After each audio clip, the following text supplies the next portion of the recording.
हटो भाई, जगह दे दो।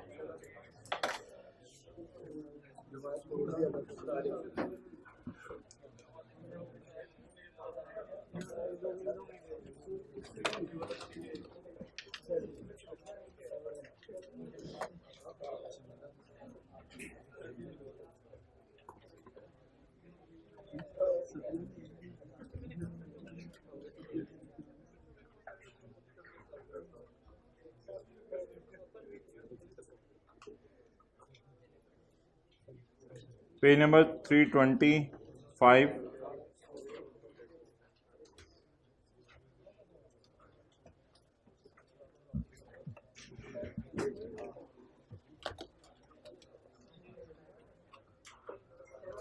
अच्छा, बड़ा ही इंपॉर्टेंट एक सवाल है। हाइब्रिड में ये सैटरडे को छुट्टी करने वालों को ज़रा आज मैंने टफ टाइम देना है। ये आपके दाएं बाएं बैठे हैं सैटरडे को छुट्टी करने वाले, ज़रा इसको देखें घूर के। इसने सैटरडे को छुट्टी की है तो इसको बहुत ही टफ टाइम देना है आज इंशाल्लाह। ये इस तरह कुछ करना है कि इनके आने वाली जो नस्लें हैं वो भी याद रखें कि अब्बू को पनिशमेंट दी गई थी। अच्छा भाई, ये छुट्टी जो होती है ना, ये कभी 4-5 साल में ज़िंदगी में एक दफ़ा बंदे को करनी पड़ती है। 4-5 साल बाद कोई एक मजबूरी पड़ जाती है एक दिन की। ये नहीं होता कि रोज़ाना ही छुट्टी प्रोग्राम चल रहा हो।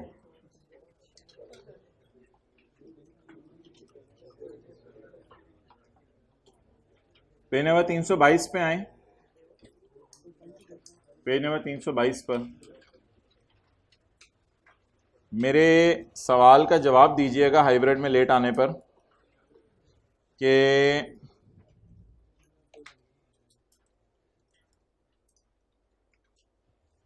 ये फिर बातें हो रही हैं सेकंड रो में। अच्छा, मेरे सवाल का जवाब दीजिएगा ज़रा गौर से सुन के। सर आसिफ कहते हैं कि जी मैं 15 लाख कमा रहा हूं साल में।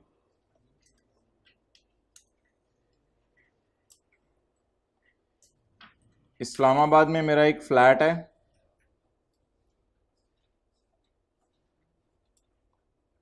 हजार सीसी से ऊपर मेरी गाड़ी है।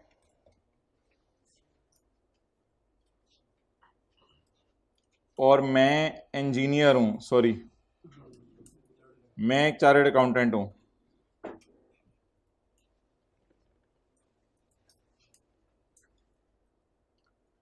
अब सर आसिफ कमा रहे हैं 6 लाख से ज़्यादा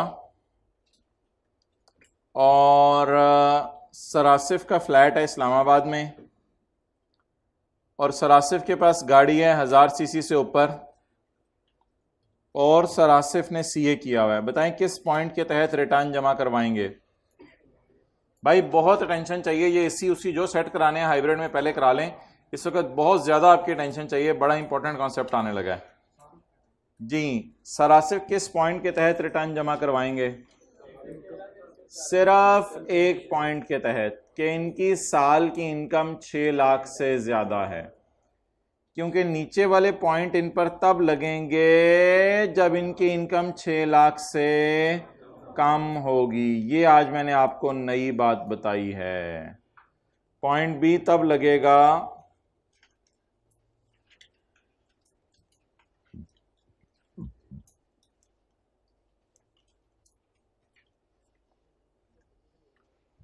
ये तब लगेगा जब इनकम 6 लाख से कम हो,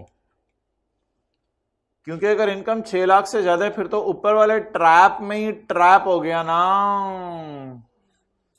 अगर इनकम 6 लाख से ज्यादा है तो फिर ऊपर वाले ट्रैप में ही ट्रैप हो गया ना। फिर नीचे वाले ट्रैप में आने की क्या जरूरत है। तो जिस बंदे की इनकम साल की 6 लाख से ज़्यादा है, चाहे वो गाड़ी ओन करे, चाहे वो घर ओन करे, चाहे वो सीए करे, चाहे वो डॉक्टर बने, हमें इससे कोई कंसर्न नहीं है। उसकी इनकम जब 6 लाख से ज़्यादा हो गई तो ये हकीकत उसको बुलाने के लिए काफ़ी है कि पुत्र आ और आके रिटर्न जमा करवा। ये बात ही उसको बुलाने के लिए काफी है कि वो साल में 6 लाख से ज्यादा कमा रहा है, बस उसको बुला लो और वो उसको बुलाओ और बुला के कहो तुम अपनी रिटर्न जमा कराओ।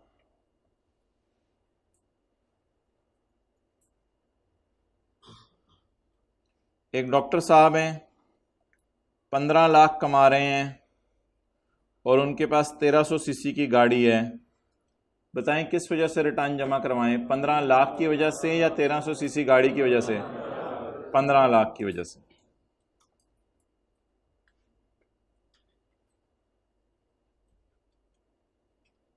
एक इंजीनियर साहब हैं, उन्होंने 5 लाख कमाया है।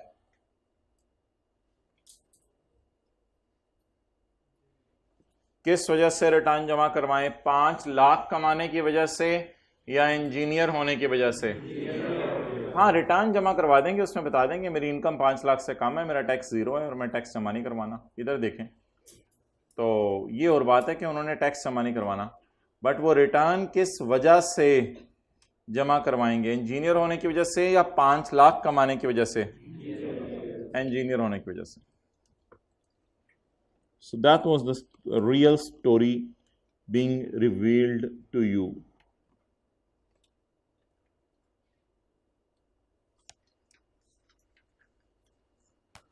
Come on, page number 325.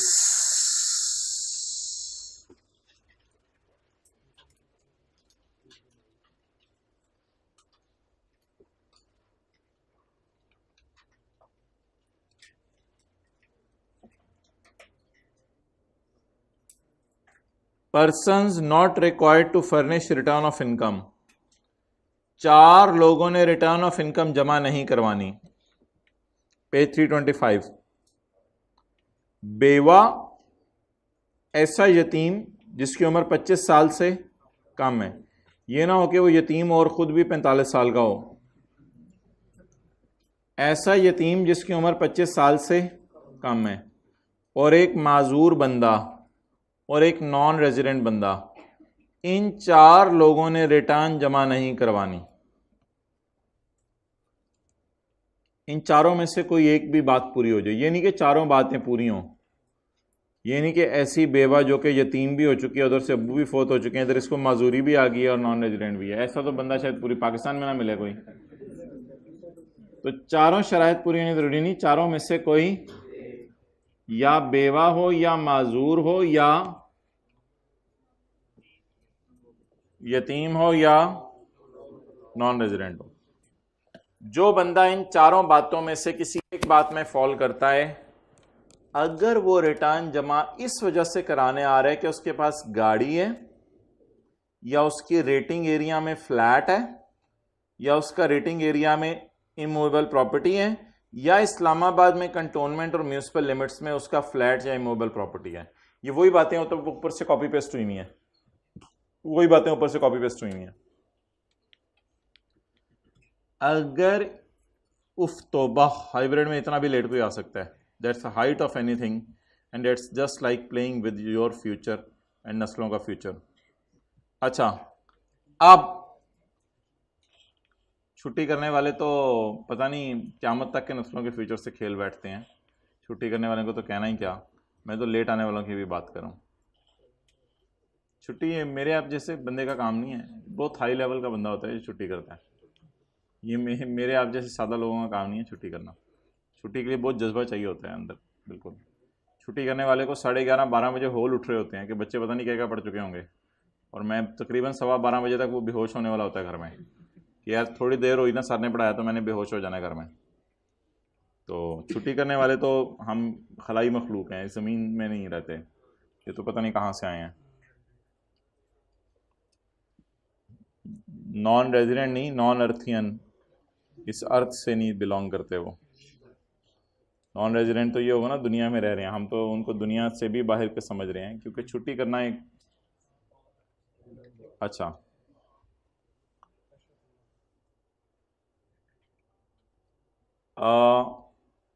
ये 4 लोग अगर इन 4 वजह से रिटर्न जमा करवाने आ रहे हैं तो ना आए। ये 4 लोग अगर इन 4 वजह से रिटर्न जमा करवाने आ रहे हैं तो, अगर किसी और वजह से रिटर्न जमा करवाने आ रहे हैं तो आ जाएं।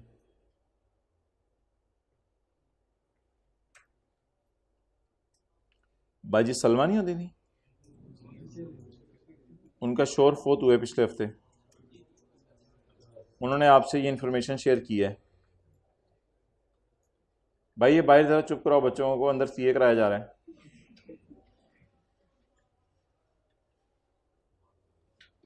कहती है मेरी इनकम 7 लाख से ज्यादा है और मेरे पास गाड़ी है जो दिन में 1200 दफा सी सी की आवाज निकालती है।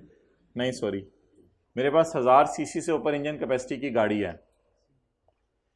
तो बाजी ने आप बाजे से पूछा है कि बोलो मैंने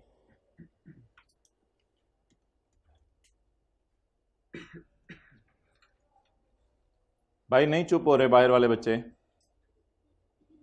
बस अब उनके सर पे खड़ा होना पड़ेगा। इतनी भी लेट आया जा सकता है क्लास में, मैं तो सोच भी नहीं सकता। अच्छा अब मुझे बताएं, क्या बाजी की इनकम 6 लाख से ज्यादा है? क्या बाजी की इनकम 6 लाख से ज्यादा है? क्या बाजी के पास गाड़ी है? क्या बाजी बेवा हैं? क्या इनको रिलैक्सेशन मिलेगी या ऊपर 6 लाख वाले ट्रैप में फंस जाएंगे? जब वो 6 लाख वाले ट्रैप में फंस गई तो she is required to file return of income, उसने रिटर्न ऑफ इनकम जमा करवानी है एज पर सेक्शन 114 के 1 का A B. She got trapped in the trap of 6 lakh, 6 lakh वाले ट्रैप में फंस गई हैं, इसलिए शी is required to file return of income, उसने रिटर्न ऑफ इनकम जमा करवानी है। इसका बेवा होना इसको कहीं बचा नहीं सकेगा, और अगर ये 7 लाख के बजाय 7 करोड़ कमाए तो भी मारी जाएगी। 7 अरब कमाए तो बेवा होने की वजह से रिलैक्स तो नहीं कर दिया जाएगा। इसका बेवा होना इसको बचा नहीं सका क्योंकि इसने 6 लाख से ज्यादा कमाया था।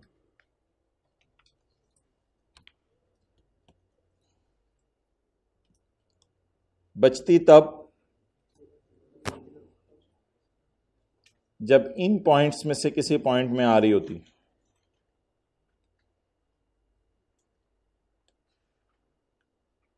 ये कौन सा कलर है? पर्पल, पर्पल या पर्पल?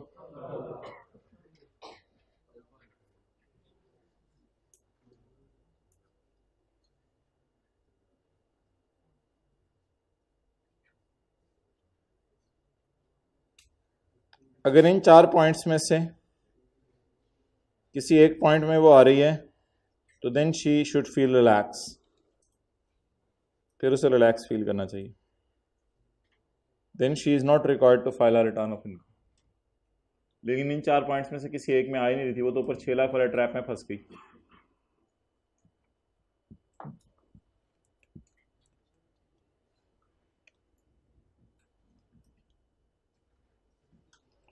बाजी तायरा नहीं थी जिनका शोर फोत हुआ था कुछ अर्सा पहले? ताहिरा बाजी has shared the following information, she is also a window.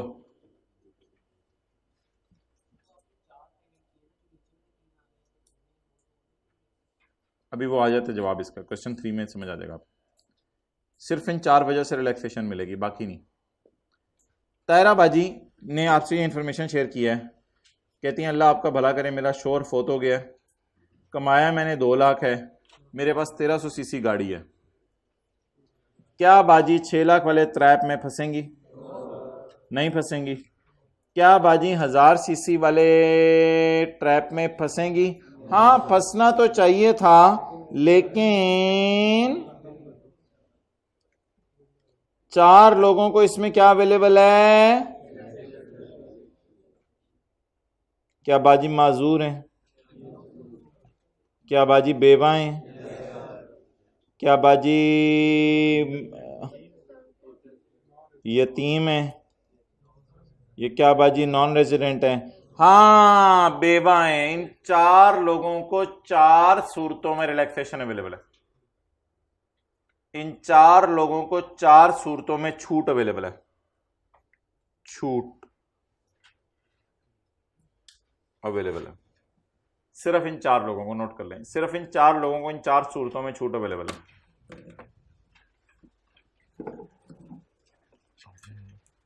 भाई H2O डाला जाए, H2O along with NaCl and lemon without sugar, with honey, with a spoon of shakkar, served with chili sauce। आपने सिर्फ पहली बात मानी है, H2O डाला है।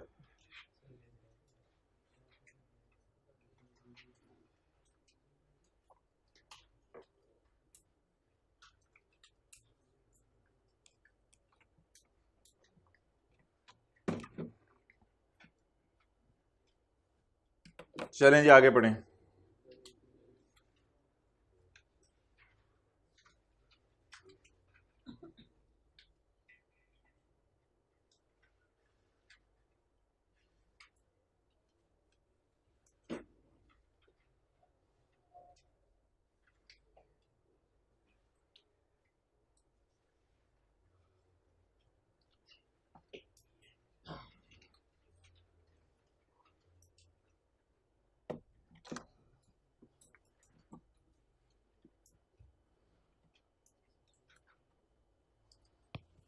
तीसरी बेवा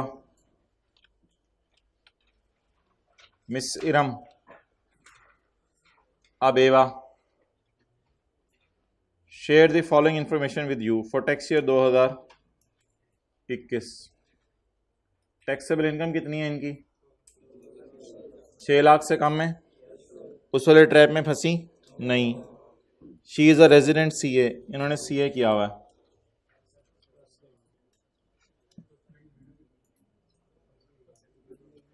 इनकी इनकम 6 लाख से कम है। इनकी इनकम 6 लाख से, इन्होंने क्या किया हुआ है? पास गई मारी गई। हाँ हाँ, she is required to file return of income, क्योंकि या तो इसके पास फ्लैट वगैरह होता, ये गाड़ी वगैरह होती और सीए ना होती तो फिर बच जाती। अभी बच गई या फंस गई? मारी गई। She is required to file Iram, you are required to file a return of income as per section 114 के 1B का 9 और करो CA। You are required to file a return of income। Hey भाजी, you are required to file a return of income।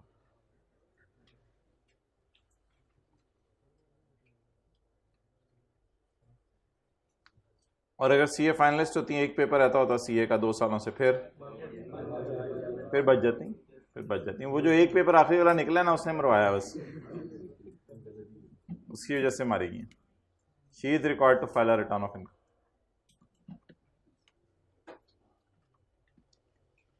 So that was a story about who are not required to file the return of income. I have tried to explain it to you। अल्लाह करे समझ आ गया हो। I don't know समझ आया या नहीं। बहरहाल आगे चलते हैं। कोशिश की आपको कुछ समझाने की, काश के तेरे हार्ट में उतर जाए मेरी talk.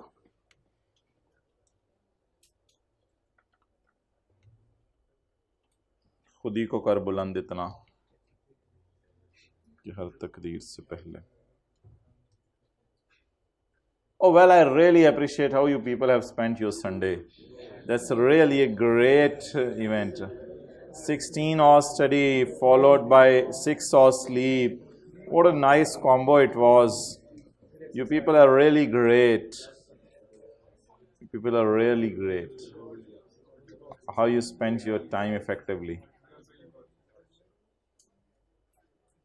Well, I'm not telling a lie. I'm sharing my wish with you. May this wish come true.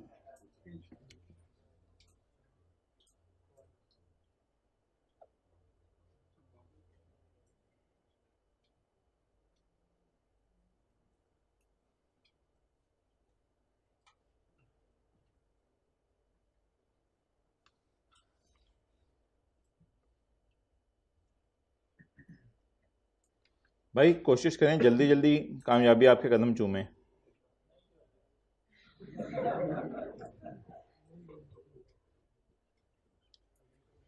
कोशिश करें एज सुन एज पॉसिबल कामयाबी आपके कदम चूमे।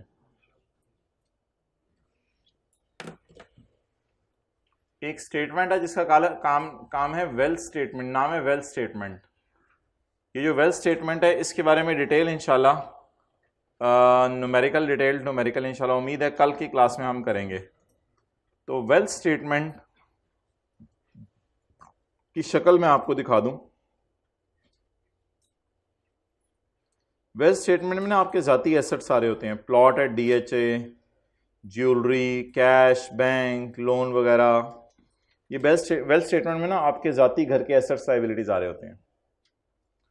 इसके अलावा ना इसमें कुछ इनकम्स भी आती हैं जो आपने इस साल कमाई हैं और जो आपने इस साल खर्चे वगैरह किए हैं घर में, हाउस होल्ड एक्सपेंसेस, गिफ्ट्स, ये वो टैक्सेस जो आपने पे किए हैं। तो वेल्थ स्टेटमेंट में ना कुछ आपके घर के एसेट्स और लायबिलिटीज़ की डिटेल आ रही होती है और कुछ आपके ज़ाती खर्चों की डिटेल आ रही होती है जो आपने घर में किए हैं। तो that is your personal balance sheet and personal profit and loss. कुछ इस किस्म की स्टोरी है कि वेल्थ स्टेटमेंट आपकी पर्सनल बैलेंस शीट शो करती है और आपका personal profit and loss show करती है। इस टाइप की कोई चीज़ होती है। 4 चीज़ें आपने वेल्थ स्टेटमेंट में बतानी होती हैं। किसी ख़ास तारीख पर अपने एसेट्स और लायबिलिटीज़, मिसाल के तौर पे 30 जून 23 का साल है तो एज ऑन 30 जून 23 आपके पास क्या एसेट्स हैं और क्या लायबिलिटीज़ हैं। एक आपने चीज़ बतानी होती है और वो होती है assets transferred during the year. यानी 1 जुलाई 22 से 30 जून 23 के अरसे में आपने किस किस को कोई एसेट गिफ्ट दिया या अपनी गाड़ी बेच दी। Assets transfer during the year, इसकी डिटेल आपने बतानी होती है। फिर तीसरे नंबर पर आपने बताना होता है क्या क्या खर्चे किए आपने इस साल ड्यूरिंग द ईयर, यानी 1 जुलाई 22 से 30 जून 23 तक आपने कौन कौन से खर्चे किए अपने घर में। और चौथी चीज़ आपने बतानी होती है वेल्थ रिकॉन्सिलिएशन स्टेटमेंट। ये एक रिकॉन्सिलिएशन होती है जो साल के शुरू की जायदाद को साल के एंड की जायदाद के बराबर कर देती है, रिकॉन्सिलिएशन। और उसमें बताती है डिफरेंस क्या है। यानी साल के शुरू में आपके पास 1 करोड़ पड़ा था, साल के एंड पे आपके पास 1.5 करोड़ पड़ा है, तो इन दोनों में डिफरेंस क्यों आया, 50 लाख आपने कहाँ से कमाया और घर के खर्चे कितने हैं। तो that will be called as wealth reconciliation statement. तो वेल्थ स्टेटमेंट में 4 चीज़ें होंगी, 30 जून 23 वाले दिन के एसेट्स और लायबिलिटीज, और 30 जून 23 के पूरे साल में 1 जुलाई 22 से 30 जून 23 तक आपने कितने एसेट्स किसी को ट्रांसफर किए, और फिर 1 जुलाई 22 से 30 जून 23 तक आपने कितने खर्चे किए घर में। और वेल्थ रिकॉन्सिलिएशन स्टेटमेंट, साल के शुरू में आपकी जायदाद कितनी थी, साल के एंड पे आपकी जायदाद कितनी है, और साल के दौरान उसमें चेंज क्यों आई।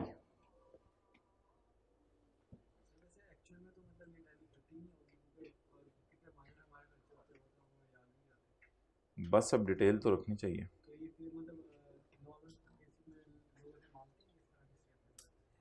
हर एक से मांग।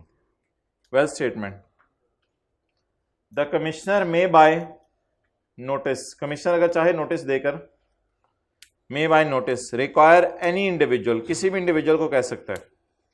Commissioner may by notice require any individual to file कि वो क्या जमा करवाए, wealth statement. Commissioner may by notice require any individual to file a wealth statement, किसी भी इंडिविजुअल को कह सकता है कि वो वेल्थ स्टेटमेंट जमा करवाए। It will contain the following particulars, wealth statement में फॉलोइंग पर्टिकुलर्स होंगे।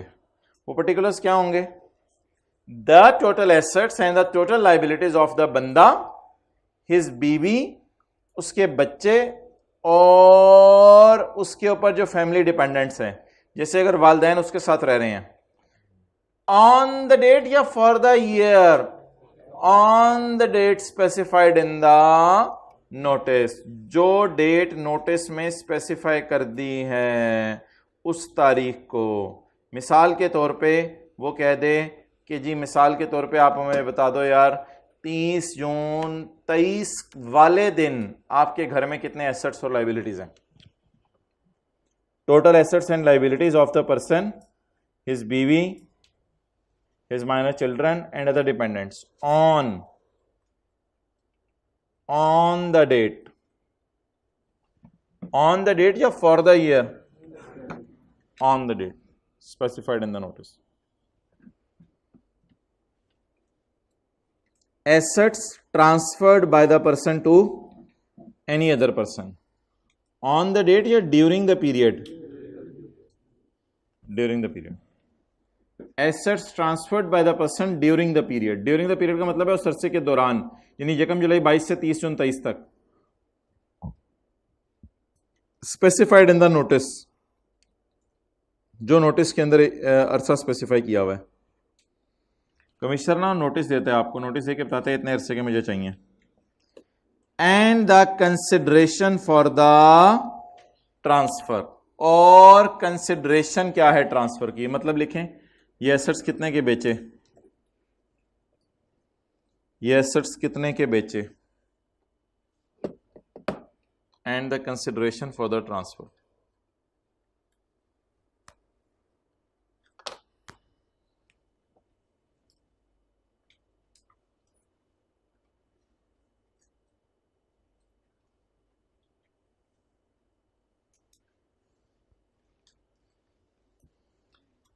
The detail of expenses incurred by the person, उस बंदे ने खर्चे कितने किए, या उसकी बीवी ने खर्चे कितने किए, या उसके माइनर चिल्ड्रन ने खर्चे कितने किए, या उसके अम्मी अब्बू ने जो उसके ऊपर डिपेंडेंट थे और घर में रह रहे थे उन्होंने कितने खर्चे किए।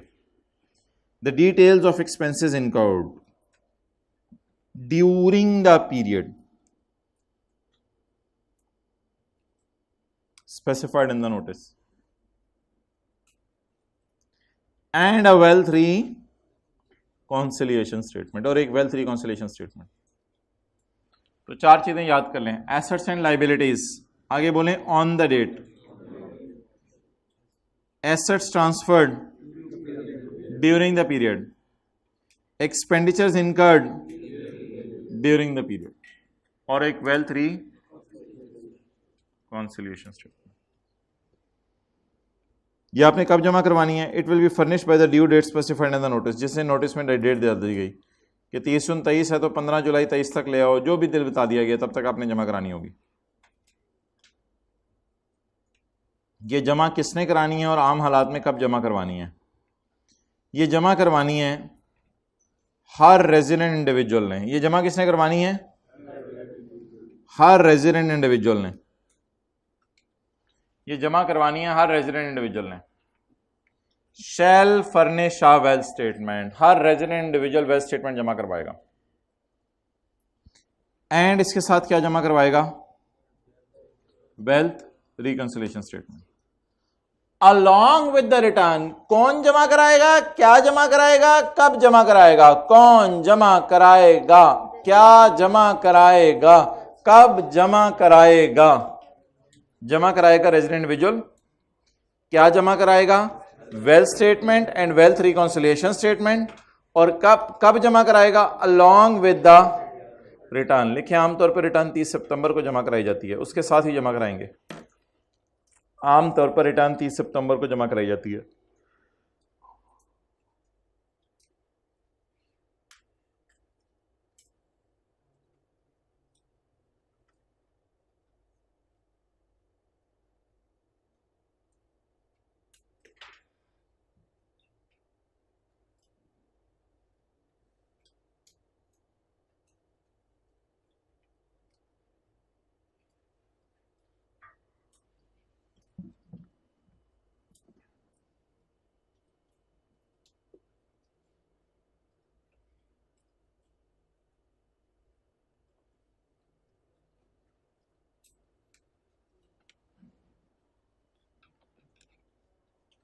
नेक्स्ट, बातें नहीं करनी।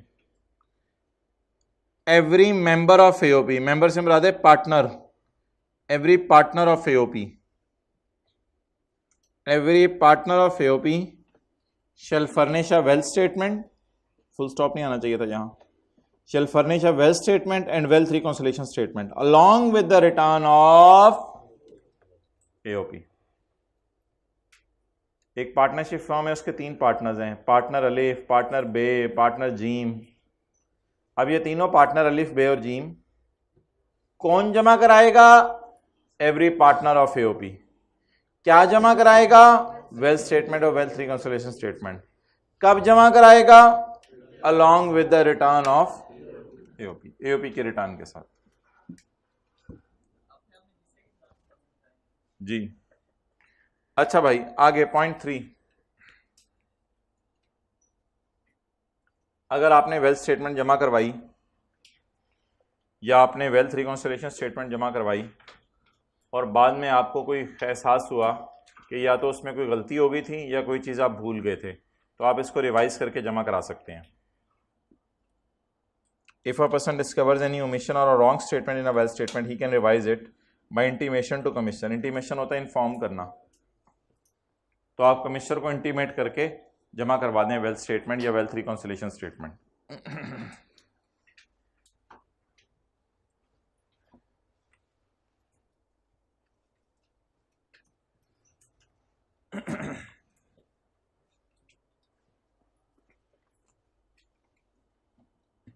ओके नेक्स्ट, बस खामोश रहिएगा। Revision can be made before the receipt of notice for amendment in assessment. ये जहाँ भी असेसमेंट का लफ्ज़ आ जाता है ना, ये मैं आपको छुड़वा देता हूँ क्योंकि ये भी समझ नहीं आएगा, क्योंकि हमने सेक्शन 122 नहीं पढ़ा हुआ। तो इस बात को ज़रा ब्रैकेट में ले लेते हैं, बाकी फिर हम अपना पढ़ते हैं, पेंडिंग होगी।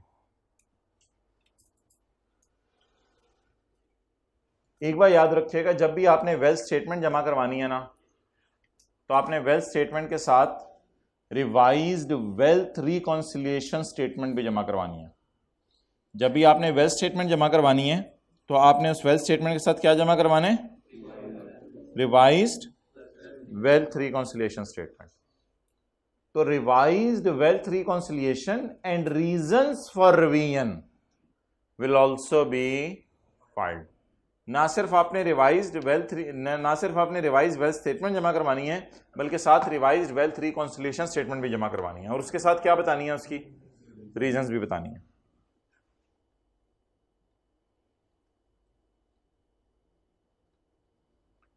अगर कमिश्नर की राय है कि आपने रिवीजन की है for correcting a bona fide omission.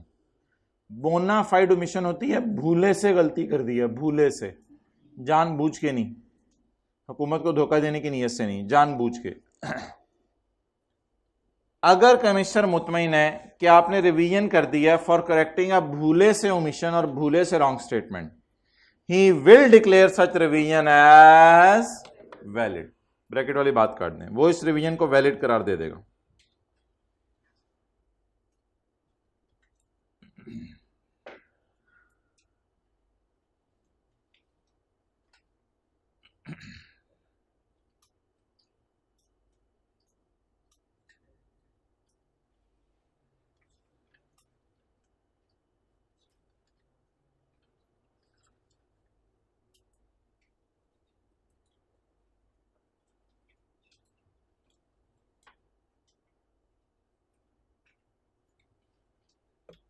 ना छेड़ मलंगानू, क्यों छेड़ा आपको? आगे, wealth statement can be revised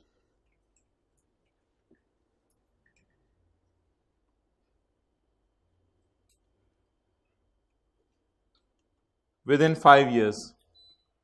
wealth statement कितने अरसे में रिवाइज की जा सकती है? 5 सालों में।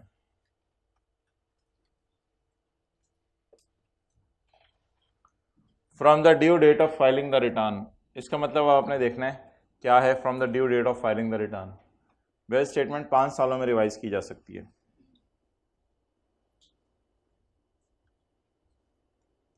आपका ईयर है 30 जून 2021।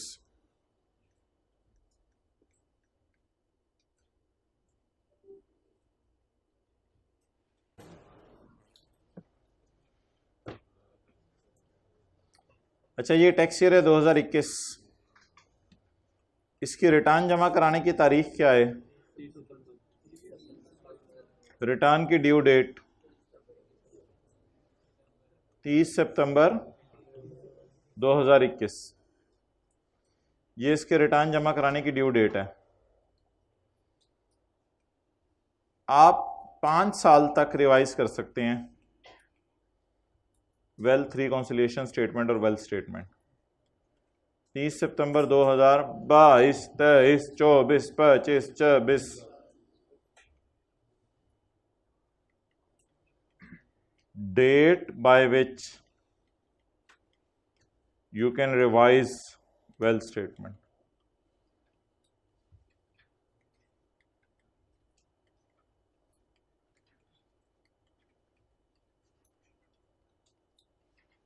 ये वो डेट है जब तक आप वेल्थ स्टेटमेंट रिवाइज कर सकते हैं। चलिए नोट करें।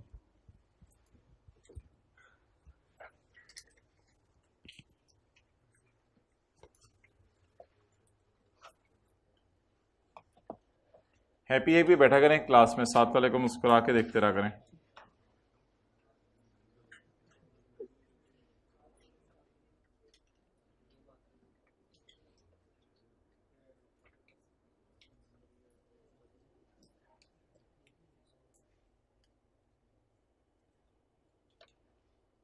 खुशियां बांटें।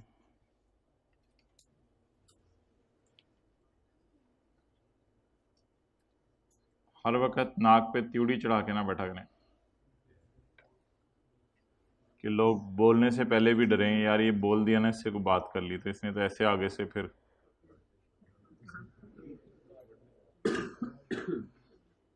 खुश अखलाक दोस्त अगर आपको मिल गया तो ये बहुत बड़ी नेमत है, इसके सर पे हाथ फेर दें अगर खुश अखलाक है तो।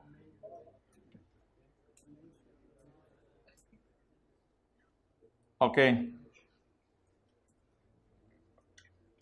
wealth statement can be revised within 5 years from the due date of filing of return। तो wealth statement रिवाइज की जा सकती है 5 सालों के अंदर अंदर।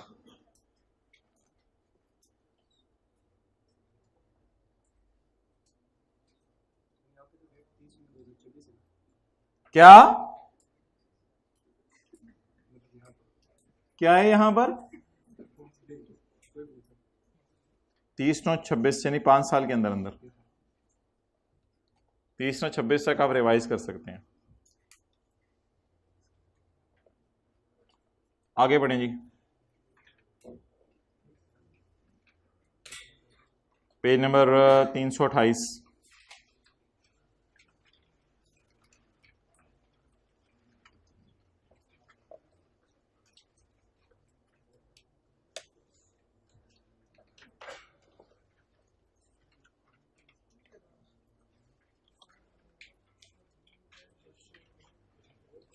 नवाज शरीफ की जो बेटी है बड़ी, मरियम नवाज, क्या वो रेजिडेंट है या नॉन रेजिडेंट है? रेजिडेंट है ना, पाकिस्तान में है 183 डेज से ज़्यादा।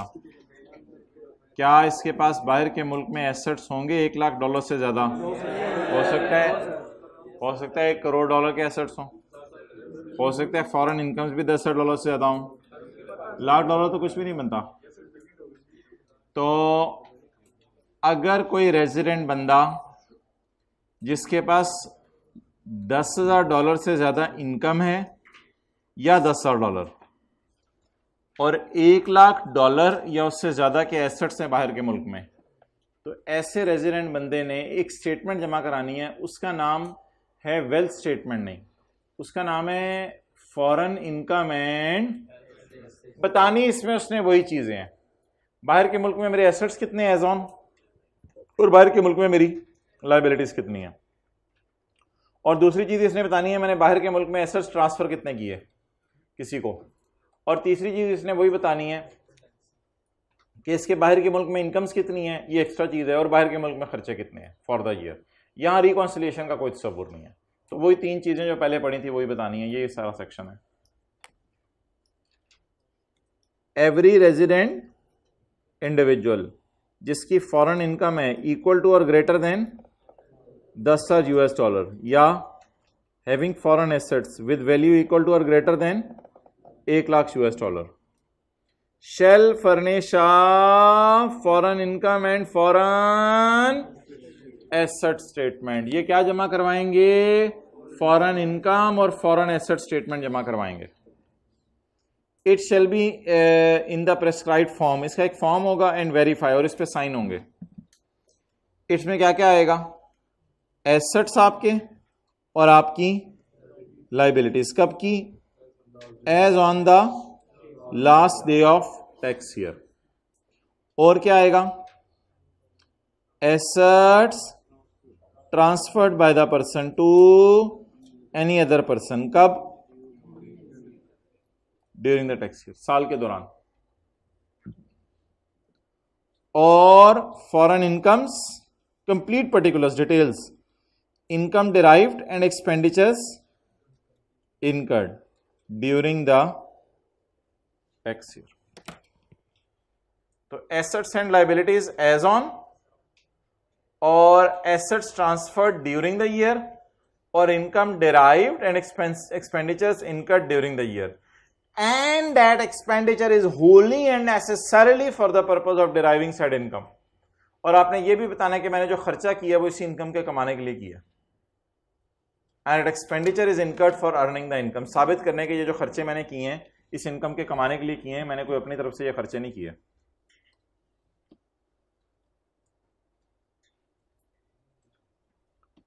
अगर आपने foreign income and asset statement जमा करवानी थी क्योंकि आपके $10,000 से ज़्यादा इनकम थी और जमा कराना भूल गए, तो फिर कमिश्नर आपको कहेगा आप जमा कराएं और फिर आपको जमा करानी पड़ेगी. पॉइंट टू लिख लें. बुरा बच्चा. बुरा बच्चा कौन है? जिसने जमा कराना था लेकिन करवाया नहीं. The commissioner may by notice require any individual. The commissioner may by notice require any individual. Commissioner notice देके किसी भी इंडिविजुअल को कह दे to furnish foreign income and foreign asset statement. Who in the opinion of commissioner, जो commissioner की राय में was required to furnish it, उसने जमा करवानी थी, बट हु हैज, उसने जमा करवानी थी लेकिन जमा नहीं करवाई. It will be furnished by the date specified in the notice. ये तब तक जमा करवाएंगे जो डेट आपने नोटिस में आपको कमिश्नर ने बता दी.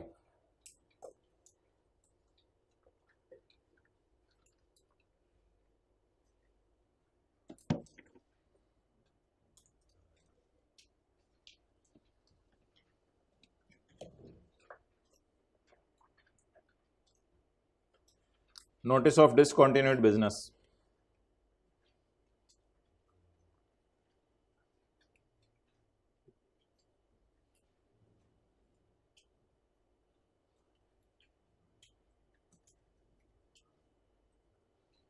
ये 1 जुलाई 16 है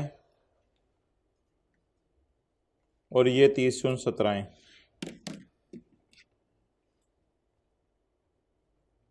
और 31 जनवरी 17 को आपका कारोबार बंद हो गया. 31 जनवरी 17 को आपका कारोबार बंद हो गया.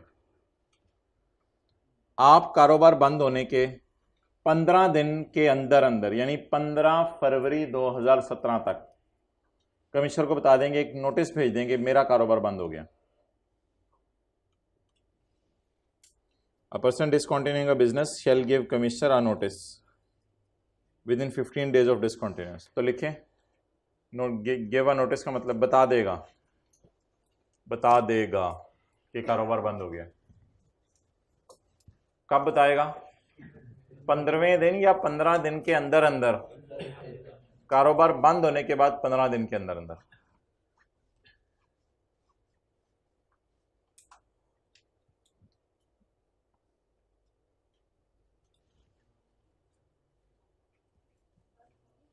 जी, बंद होने के बाद 15 दिन के अंदर अंदर. बंद होने से पहले तो नहीं कारोबार बता सकता ना.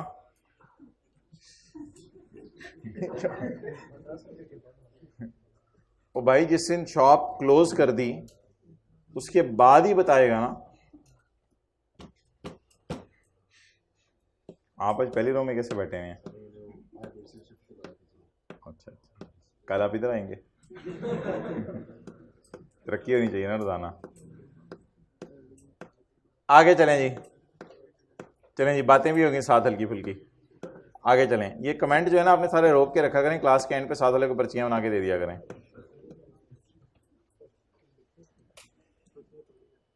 The person discontinuing a business shall himself, खुद, बल्कि अंडरलाइन किया हुआ पहले पढ़ें। The person discontinuing a business shall furnish a return. इसके बाद आप क्या जमा करवाएंगे? Furnish a return. आप एक रिटर्न जमा करवाएंगे। The person discontinuing a business himself, खुद, या or on being required by commissioner, या कमिश्नर के चाहने पर, may by notice, furnish a return, एक रिटर्न जमा करवाएगा। द अरसा of return will start from the first day of tax year of discontinuance and will end on the date of disc. भाई इधर देखो ना, व्हाइट शर्ट और black shirt. The अरसा of the return will start from the first day of tax year of discontinuance and will end on the date of discontinuance. 7 months का अरसा होगा। Start होगा 1 जुलाई 16 से लिख लें, और बंद होगा 31 जनवरी 17 को। 7 महीने के रिटर्न आप जमा करवाएंगे, और इसका नाम होगा सेपरेट टैक्स ईयर।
पढ़ें जी आगे।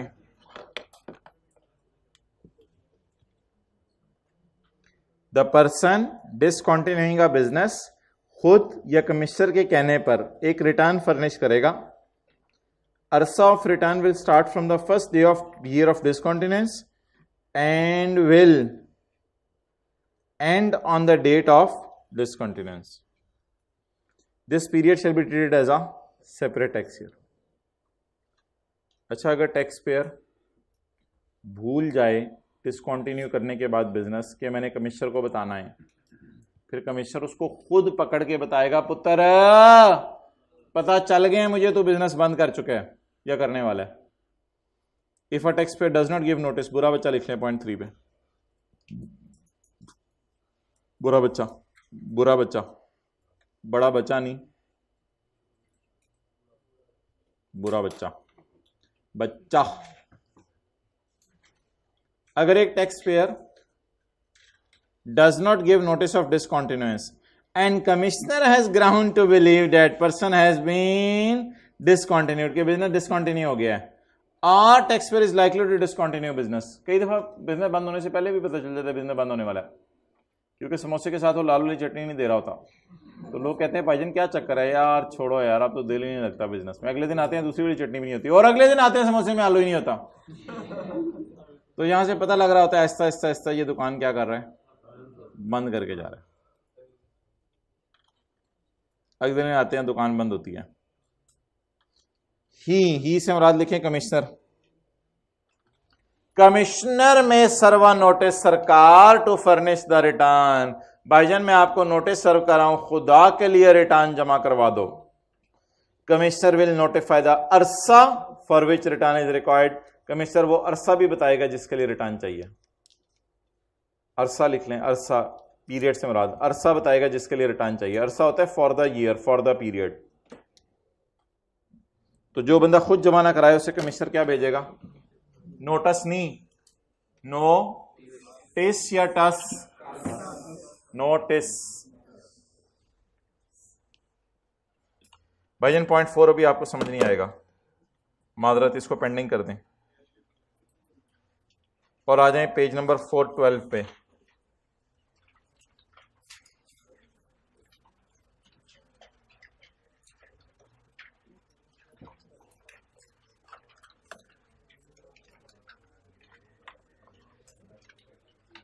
ये सवाल देखा देखा लग रहा है या ना देखा देखा लग रहा है?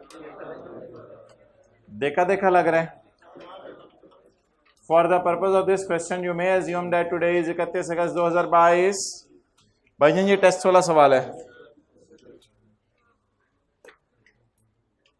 Basit, a senior manager at Master Limited, resigned on 31 January 22। अच्छा, हमारा जो टैक्स ईयर है ना, याद रखिएगा वो 22 है। 22 का मतलब है कि वो 30 जून 22 को एंड हो गया है। वैसे ही सवाल सॉल्व करने के लिए वो कह रहे हैं आप एज्यूम कर लो आप 31 अगस्त को खड़े हो। इसका मतलब ये नहीं कि हमारा साल 31 अगस्त को एंड होना है। हमारा साल तो 31 अगस्त को अगर मैं खड़ा हूं तो 2 महीने पहले 30 जून 22 को एंड हो चुका है। तो बता दें ये हमारा साल कब एंड हुआ है? 30 जून 22 को। और हम रिटायर कब हुए हैं? तो फिर हमारे साल में कितने महीने नौकरी की? 7 months. During the year he earned the following emolument, salary of.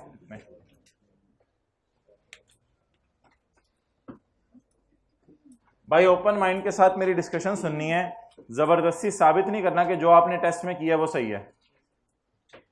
कुछ लोग ये साबित करने के चक्कर में पड़े रहते हैं जो मैं करके आए हूं वो सही है, बस वो किसी तरह कराएं।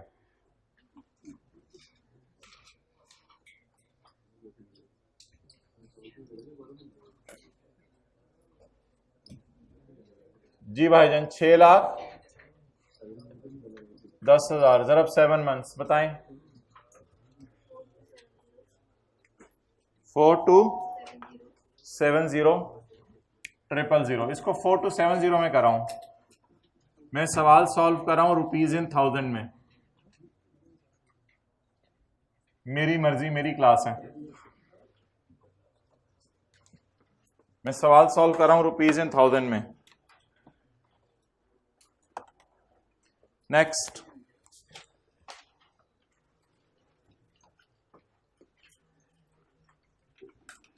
अलाउंस क्या होता है? अलाउंस की उर्दू क्या होती है? लगा बंदा कैश। अलाउंस देने के बाद एम्प्लॉयर एम्प्लॉय से ये नहीं पूछता भाई क्यों बातें क्यों कर रहे हो यार। अलाउंस क्या होता है? लगा बंदा। अलाउंस देने के बाद एम्प्लॉयर एम्प्लॉय से ये नहीं पूछता कि तुम्हारा एक्चुअल खर्चा कितना हुआ। अलाउंस इज अ लगा बंदा कैश। अलाउंस देने के बाद एम्प्लॉयर एम्प्लॉय से ये नहीं पूछता कि तुम्हारा एक्चुअल खर्चा कितना हुआ। एम्प्लॉय का एक्चुअल खर्चा जितना मर्जी हुआ हो उससे कोई फर्क नहीं पड़ता। अलाउंस है 60,000 पर मंथ। एक नौकर उसने क्या रख लो, मैं तुम्हें अलाउंस दे देता हूं 60,000 रुपया। इसको नौकर अलाउंस भी कहा जा सकता है, कुछ भी कहा जा सकता है। आउट ऑफ विच उसने 36,000 रुपये पे किए हैं in respect of these services to, किसको पे किए हैं? To employer. यार कैसे हो सकता है, खुदा का खौफ करो। एम्प्लॉयर को यार अलाउंस जब भी दे दें तब एम्प्लॉयर को पैसे देने की कोई तुक नहीं बनती। जरा बात समझने की कोशिश करें। एम्प्लॉयर ने एम्प्लॉय को कहा ये लो एंटरटेनमेंट अलाउंस 20,000। एम्प्लॉय ने कहा सर 5,000 मेरी तरफ से वापस रखें। तो फिर एम्प्लॉयर अलाउंस ही 15,000 दे देता। अलाउंस में मैंने कभी नहीं पढ़ाया था कि एम्प्लॉय को पैसे एम्प्लॉयर को देता है। एम्प्लॉयर ने एम्प्लॉय को कहा ये लो पकड़ो यार, लाख रुपए हाउस रेंट अलाउंस। एम्प्लॉय ने कहा नहीं सर ज्यादा होगी, ये 20,000 वापस पकड़ लें। ये अलाउंस एम्प्लॉयर को तो वापस नहीं दिया जाता मेरे भाई, ये एक्चुअल खर्चा कहां हुआ होगा? ही पेड, यही gave to employer, he paid, उसने पे किया। पे उसको किया जाता है जो सर्विस दे। He paid to service provider, servant लिखें तो उसने सर्वेंट को आगे पैसे दिए हैं। भाई बताएं, एक दिन मैंने क्लास में बोला था अलाउंस देने के बाद एक्चुअल खर्चा नहीं पूछा जाता, किसी को याद है? बल्कि मैंने इस तरह की कोई मिसाल दी थी कि हाउस रेंट अलाउंस 50,000 है, आगे आपकी मर्जी है 40,000 रुपए का घर किराए पे ले लें, उससे कोई फर्क नहीं पड़ेगा, बस 50,000 पूरा हाउस रेंट अलाउंस है आपका। आप बताएं क्या करें इसका? बस ऐड कर दें सैलरी में 60,000, अगला काट दें, इसको छोड़ें, इसका कोई इंपैक्ट नहीं होगा सवाल पे। अलाउंस कितना है? 60,000 ज़रब 7 मंथ्स 420।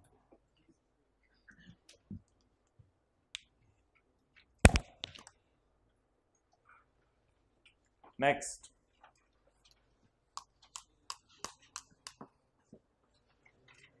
कुछ बच्चे कहते हैं चैप्टर 18 में से टेस्ट आता है कभी कभी, तो हम ऐसा कहते हैं चैप्टर 18 के सवाल कर लेते हैं। मेरी तरफ से सारे कर लें, मुझे और क्या चाहिए?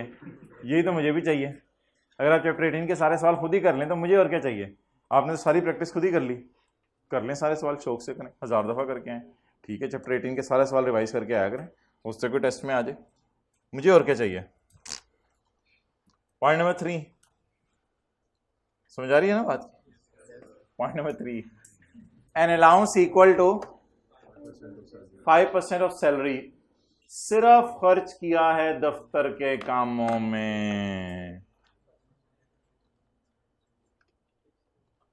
सिर्फ खर्च कहां किया है? मैंने आपको सैलरी के चैप्टर में पढ़ाया था, लिखें आगे पेज नंबर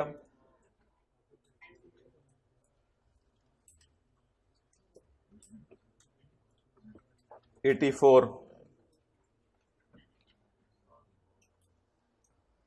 अलाउंस सिर्फ दफ्तर के कामों में, it is a percentage of salary.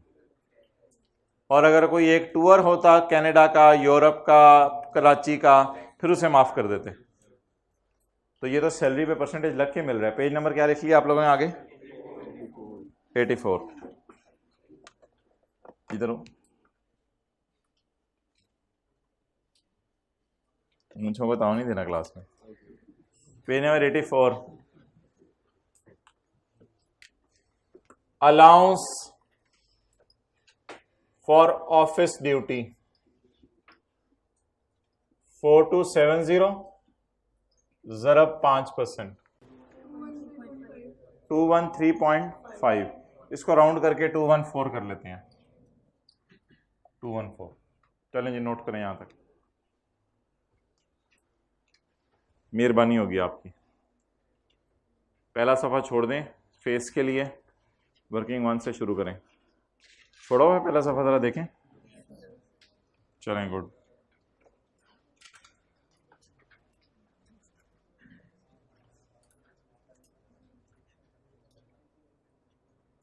अच्छा, क्या हम इंग्लिश ज़बान में क्लास कर सकते हैं? इजाज़त है? यस वाले हाथ खड़ा करें, नो वाले हाथ खड़ा करें। Okay, let's try in English today.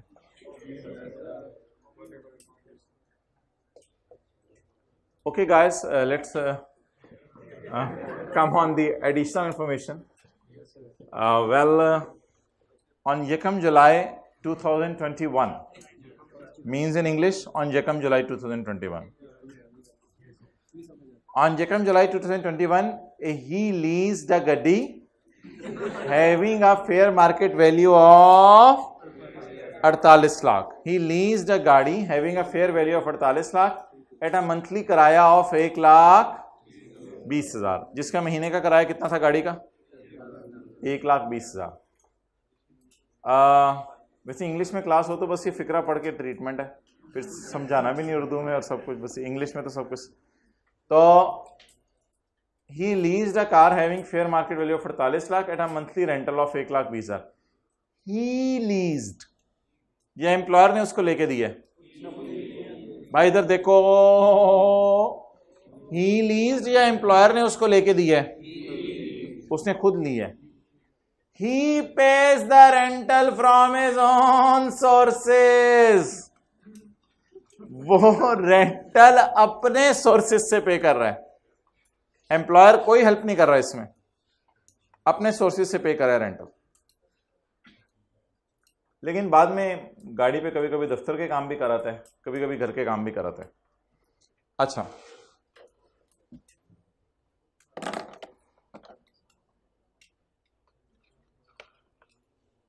I purchased a laptop from my, छोड़ें, I purchased a laptop from my own sources. मैंने लैपटॉप बाय किया है किससे? आई परचेज्ड, नहीं जी महंगी शे है वो फड़ा तू, तो 50 रुपए वाली चीज पकड़ा रहा है, 13,000 रुपए वाली चीज तुझे नजर नहीं आ रही, ये पकड़ा। हाय, अच्छा, मैंने लैपटॉप खरीदा अपने पैसों से, 2 लाख रुपए का मैंने लैपटॉप खरीदा। अब इसमें कॉलेज वालों को तो कोई चक्कर नहीं, मैं इस लैपटॉप से दफ्तर के काम भी कर लेता हूं, कर रहा हूं आपके सामने, ये देखें, ये दफ्तर के काम भी तो कर रहा हूं। मैं इस लैपटॉप से दफ्तर के काम भी कर लेता हूं और घर के काम भी, खोल के नहीं उनको दिखा सकता, घर के काम भी करता हूं। तो दफ्तर के काम भी कर रहा हूं इस लैपटॉप से, घर के काम भी कर रहा हूं। अब बताएं कॉलेज वाले इस बदले में मुझे क्या दे रहे हैं? कुछ भी नहीं। वो कहते हैं ठीक है, नहीं लैपटॉप इस्तेमाल करना ना करो, व्हाइट बोर्ड तुम्हें दिया हुआ, व्हाइट बोर्ड पे करो काम, हमारी तो जिम्मेदारी नहीं तुम्हें लैपटॉप लेके देना। तो अब इस सूरत में दफ्तर के कामों के लिए इस्तेमाल करने से इंपैक्ट क्या पड़ेगा सवाल पे? जब मैंने लिया ही अपने पैसों से हुआ है, तो मुझे तो एम्प्लॉयर टके का फायदा नहीं दे रहा। सैलरी के चैप्टर में याद रखिएगा, कोई चीज तब ऐड होती है जब एम्प्लॉयर कोई टके का फायदा दे रहा हो। मुझे एम्प्लॉयर तो फायदा दे ही नहीं रहा। तो सिमिलरली थोड़े अरसे बाद मैंने गाड़ी लीज पे ले ली, ये लैपटॉप के बाद थोड़े अरसे बाद मैंने गाड़ी लीज पे ले ली अपनी सोर्सेज से, और हर महीने किराया पे कर रहा हूं। कभी कभी गाड़ी से दफ्तर के काम भी कराता हूं। एम्प्लॉयर कहते हैं मैंने तो नहीं कहा तुम्हें दफ्तर के काम करो, तुम अपनी शौक से कर रहे हो, करो फिर। तुम्हें है कि तुमने बसों पे नहीं रुलना तो ना रुलो, अपनी गाड़ी पे जाओ, लेकिन मेरी तरफ से कुछ कोई तुम्हें ऑफर नहीं है। तो ना एम्प्लॉयर ने कोई पेट्रोल वगैरह का खर्चा रीइंबर्स किया, सवाल में लिखा हुआ ऐसे, एम्प्लॉयर ने पेट्रोल दे दिया, ये कर दिया, एम्प्लॉयर ने कोई फायदा नहीं उसको दिया मेरे भाई। तो इसलिए इस एडजस्टमेंट को इग्नोर करेंगे। हाँ, कह के आगे चलें। हाँ, साथ मुंह भी हिलाएं जरा। हाँ, चलें जी। Car leased from own sources. हाँ, कितना लोगों ने कुछ ना कुछ पेपर में किया था, कुछ ना कुछ नहीं करना था क्या? मैं कह रहा हूं कुछ ना कुछ किया था, फिर आप लोगों ने हाथ खड़े किए हैं।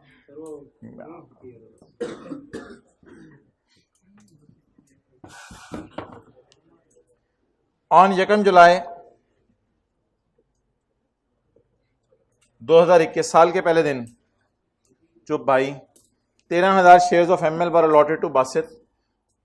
शेयर्स वर अलॉटेड हैं, कोई ऑरेंज कलर के पड़े हुए देखो उसमें, शेयर्स वर अलॉटेड, उसे क्या अलॉट कर दिए गए हैं? शेयर्स अलॉट कर दिए गए हैं। नहीं है, चलो छोड़ो, वापस रख दो, ज्यादा डिटेल में नहीं जाना।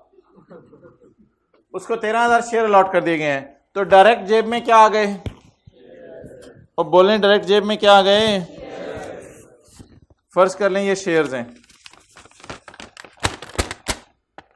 तो डायरेक्ट जेब में शेयर्स आ गए किस दिन? 1 जुलाई को, अगेंस्ट पेमेंट ऑफ 30 पर शेयर। एक शेयर कितने का खरीदा उसने? According to scheme he was not allowed to sell the shares up to 31 December 21। 31 December 21 तक उसने शेयर को बेच नहीं सकता। नजर तो नहीं आ रहे? अच्छा, वो 31 दिसंबर 21 तक शेयर्स को बेच नहीं सकता। इसका मतलब है ऑन 31 दिसंबर 21 अंदर वाली जेब से बाहर वाली जेब में, 31 दिसंबर 21 को रिस्ट्रिक्शन रिलीज हो गई। Where there is a restriction on the transfer of shares, nothing will be added in salary until the restriction is released. English में क्लास हो रही है। And when the restriction is released the salary shall include the fair value on the date restriction is release, not on the date shares were allotted. Fair value on the date restriction is release minus amount paid by employ to employer.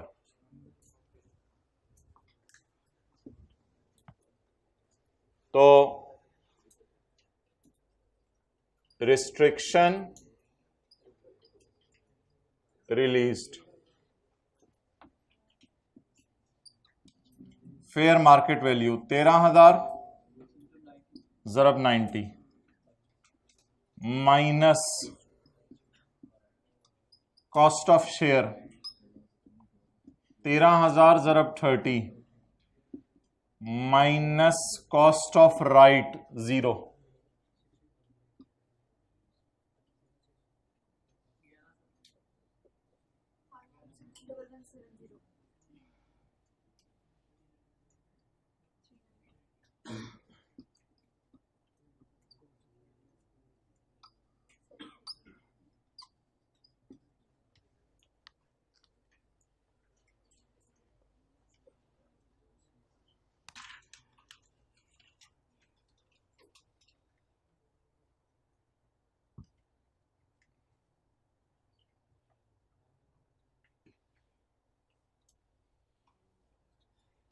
Fair market value of share minus amount paid by employee to employer.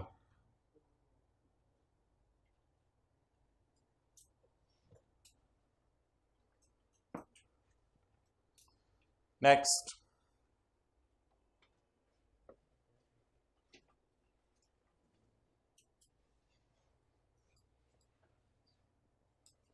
On 31 May 2022 he sold 5,000 shares at fair value, और नीचे fair value दी हुई 80 रुपए. तो he sold 5,000 shares. तो shares का बेचना capital gain. 6 लाइनें छोड़ दें सैलरी के लिए, वर्किंग 2 हेडिंग दें.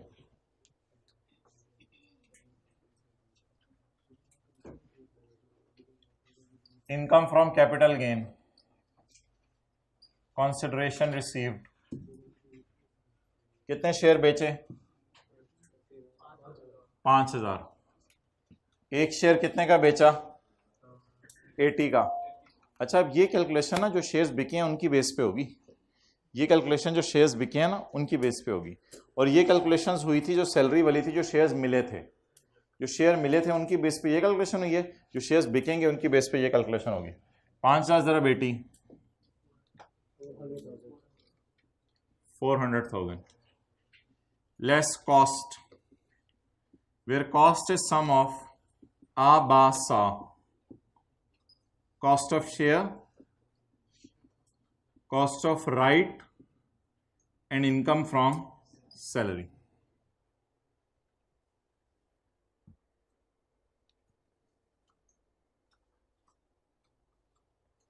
What is cost of share? 390. इधर देखें एक minute. What is cost of right? What is added in income from salary? ये नहीं, ये वाला सिर्फ एम्प्लॉय शेयर स्कीम वाला 780.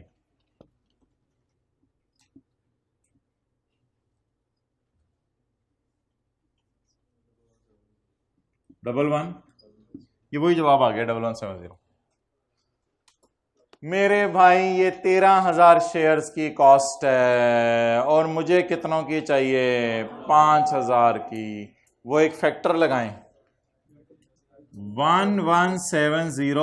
अगर 13,000 शेयर्स की कॉस्ट है तो मुझे बताओ 5,000 की कितनी बनती है?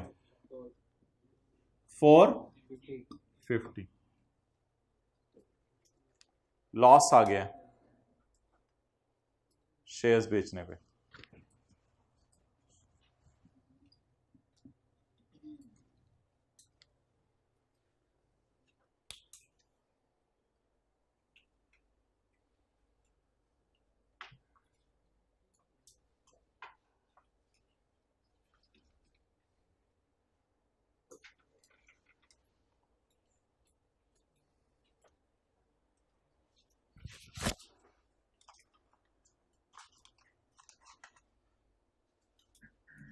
आगे चलें। इसके साथ बताएं नॉर्मल टैक्स रिजीम लगाऊं या सिक्योरिटीज सेपरेट ब्लॉक लगाऊं। अगर ये लिस्टेड कंपनी के शेयर हुए फिर नोशनल एक्सपेंसेस भी माइनस करने पड़ेंगे। क्या सेपरेट ब्लॉक लगाऊं या नॉर्मल टैक्स रिजीम लगाऊं? Normal tax regime. वजह सुन लें।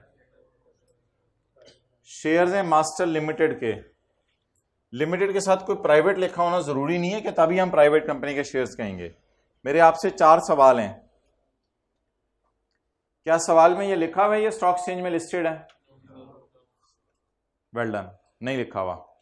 क्या सवाल में ये लिखा हुआ है फेडरल गवर्नमेंट ने इसके 50 से उससे ऊपर शेयर ओन किए हुए हैं? नो। क्या सवाल में ये लिखा हुआ है सूबे की गवर्नमेंट ने इसके 50 से उससे ऊपर शेयर ओन किए हुए हैं? क्या सवाल में लिखा हुआ है फॉरेन गवर्नमेंट ने इसके 50 से उससे ऊपर शेयर ओन किए हुए हैं? अगर इन सारे सवालों का जवाब नो है तो a company which is not a public is called as private. कोई प्राइवेट लिखा होना साथ जरूरी नहीं है, तो that's why it is a private company. इसलिए इसके साथ नॉर्मल टैक्स रिजीम लगाएं सेपरेट ब्लॉक में। और अगर लिस्टेड होती तो फिर नोशनल एक्सपेंसिव में माइनस करते हैं। नीचे लिखा हुआ है नोशनल एक्सपेंसिव इग्नोर करें, लेकिन नोशनल एक्सपेंसिव है ही नहीं सवाल में, तो इग्नोर क्या करने। आगे चलें।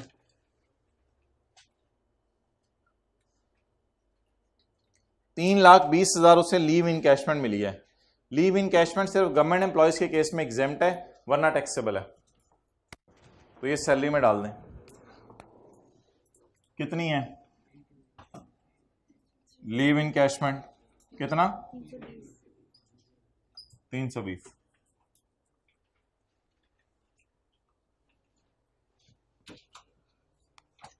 ₹22 से ग्रेचुटी मिली है under gratuity scheme approved by board.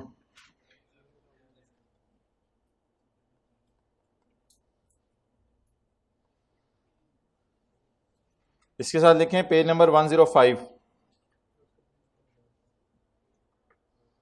Page 015 पे देखें हमने क्या पढ़ा था। इधर देखें बस, gratuity scheme approved by board exempt up to 3 lakh. 3 lakh तक माफ है। ग्रेचुटी है कितनी? 22 लाख। 3 लाख तक माफ है।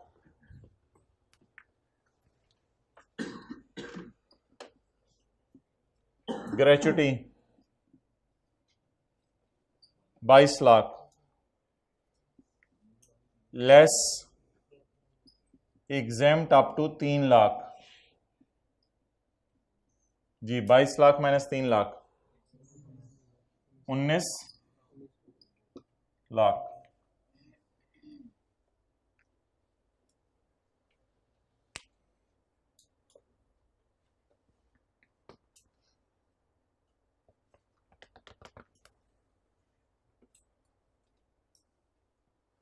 चपेट मारे बंदा इसको मोबाइल इसका रख के दीवार पे ठोके।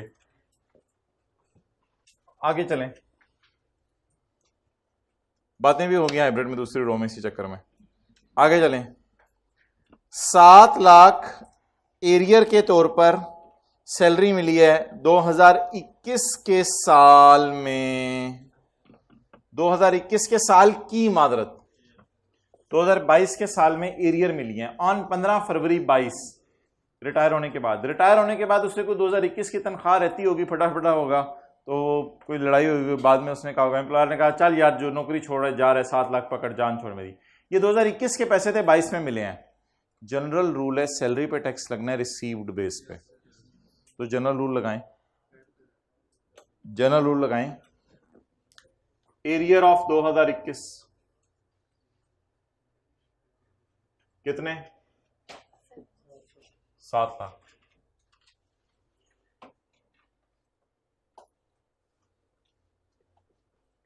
अब टोटल कर दें यहां पे सैलरी का।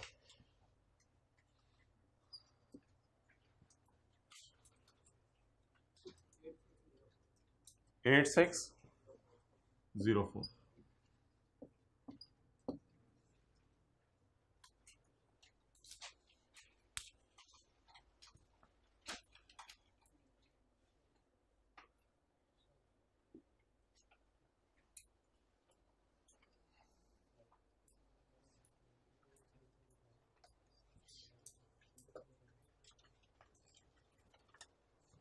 जनरल रूल ये है कि सैलरी पे टैक्स लगेगा रिसीव्ड बेस पे। बातें ना करें प्लीज हाइब्रिड में। जनरल रूल ये है कि सैलरी पे टैक्स लगेगा जब मिलेगी।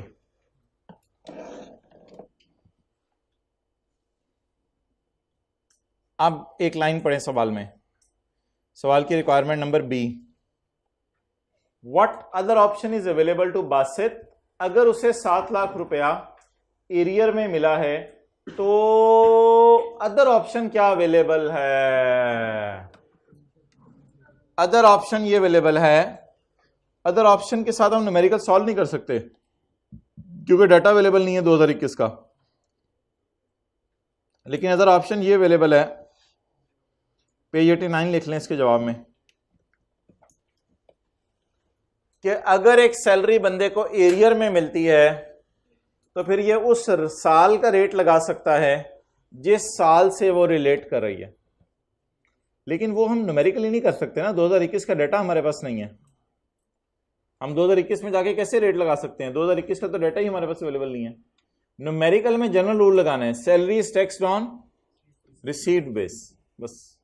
लेकिन एक रिलैक्सेशन अवेलेबल है कि 2021 में डाल के इसको देखा जा सकता है कि इस पे रेट कौन सा लग रहा है। ये जवाब दें। ये कितने लोगों को याद था? पेज 87 89 का पॉइंट 7 लिखा है थे टेस्ट में, भूल गया था? ओके। विद होल्डिंग टैक्स कटाए, इसको लिख लें, एंड पे माइनस करना है सवाल के।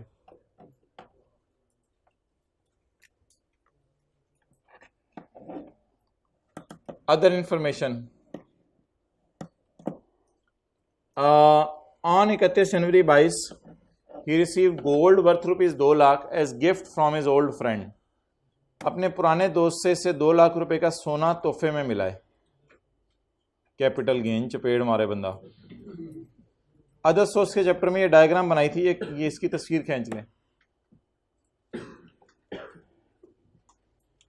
अगर मुझे गाड़ी मिले, अगर मुझे मोबाइल मिले, अगर मुझे घर मिले, अगर मुझे ओवन मिले, अगर मुझे एसी मिले, अगर मुझे चैनक मिले, अगर मुझे छानी मिले, अगर मुझे छाना मिले, अगर मुझे डंडा कुटनी मिले, मुझे कोई भी चीज मिले दोस्त से, चाहे वो गोल्ड ही क्यों ना हो, तो अगर ये नॉट फ्रॉम रिलेटिव मिली है तो जाएगी इनकम फ्रॉम। कितने लोगों को ये बात याद थी?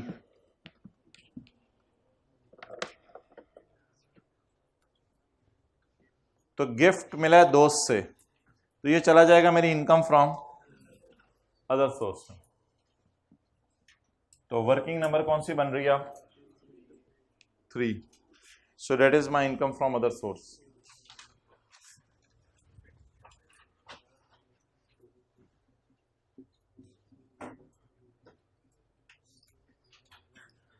गोल्ड बोले? नहीं, गोल्ड नहीं बोलना था। गोल्ड 2 लाख।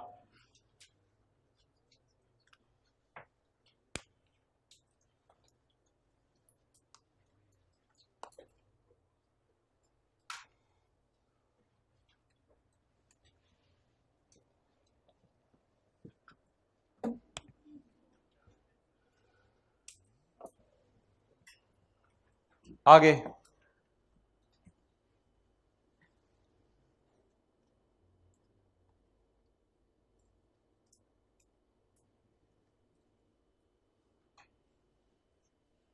इधर देखें भाई,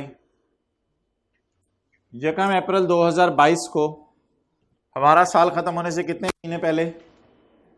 3 महीने पहले। ये इतनी तो काउंटिंग स्ट्रांग रखा करें अपनी। 3 महीने पहले ही लेफ्ट फॉर यूनाइटेड किंगडम, वो यूनाइटेड किंगडम चला गया and joined as an employee all over Limited, met a monthly salary of Great Britain pound 3200। He remained in UK till end of tax year 2022। 3 महीने के end तक UK ही रहा। No tax was कटा from his salary, उसकी salary से कोई tax नहीं कटा, उसकी सैलरी से कोई टैक्स नहीं कटा। No tax was deducted from his salary. Salary पे टैक्स पे नहीं करके आया। इनकम फ्रॉम सैलरी के चैप्टर में हमने पढ़ा था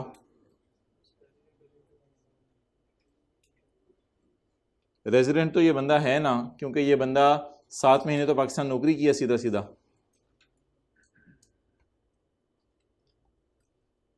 लिखे आगे पेज 103। पेज 103 पे हमने पढ़ा था, अगर कोई फॉरेन सैलरी मिले रेजिडेंट इंडिविजुअल को, वो माफ हो जाएगी अगर ये टैक्स पे कर दे। ओहो, इसने तो टैक्स ही पे नहीं किया, नो विद होल्डिंग टैक्स और डिडक्टेड। कोई नहीं, रिलैक्स। एक और पॉइंट पढ़ा था, अगर कोई सिटीजन पाकिस्तान छोड़ के चला जाए इस साल, हाँ ये यकम अप्रैल को पाकिस्तान छोड़ के गया है, एंड रिमेन्स अब्रॉड, एक लाइन लिखी हुई है सवाल में, ही रिमेन्ड अब्रॉड, और बाहर ही रहे, तो इसकी सैलरी क्या हो जाएगी? किन लोगों ने माफ की थी पेपर में? तो इसकी सैलरी माफ हो जाएगी, इसकी सैलरी माफ हो जाएगी। ये डायग्राम बनाई थी हमने, अगर आप तस्वीर खींचना चाहें। फॉरेन टैक्स इसने पे किया, पहले समझ लें, फॉरेन टैक्स पे किया इसने, और यस कहां यार, किस दुनिया में रह रहे हो तुम? फॉरेन टैक्स पे किया, क्या वो सिटीजन है और पाकिस्तान से बाहर है? तो फॉरेन सैलरी क्या हो जाएगी? इस बेस पे इसको लिख लें एग्जेम्प्ट, बाकी इंशाल्लाह कल इसको न्यूमेरिकल के फेस पे भी डालेंगे।